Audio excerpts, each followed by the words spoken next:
Number 1, किस मुल्क में डिश एंटीना के इस्तेमाल पर मुकम्मल पाबंदी है?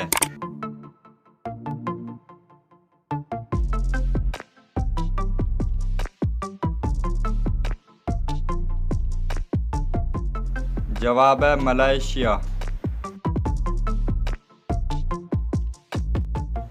नंबर 2, वो कौन सी चीज़ है जो ख़राब हो या सही लेकिन दिन रात चलती रहती है?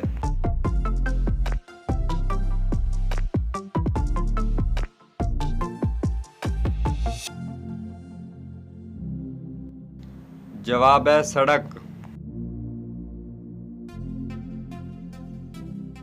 नंबर 3, वो कौन सा डर जो औरतों को खूबसूरत बनाता है?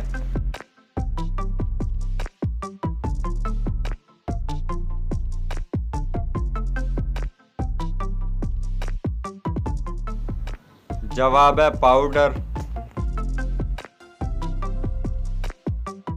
नंबर 4, पाकिस्तान की किस पहली खातून ने माउंट एवरेस्ट की चोटी को सर किया?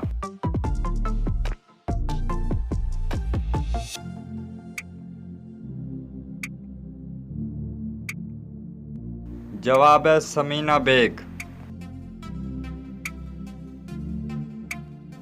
नंबर 5, पाकिस्तान की जानिब से पहली टेस्ट सेंचुरी किस खिलाड़ी ने बनाई?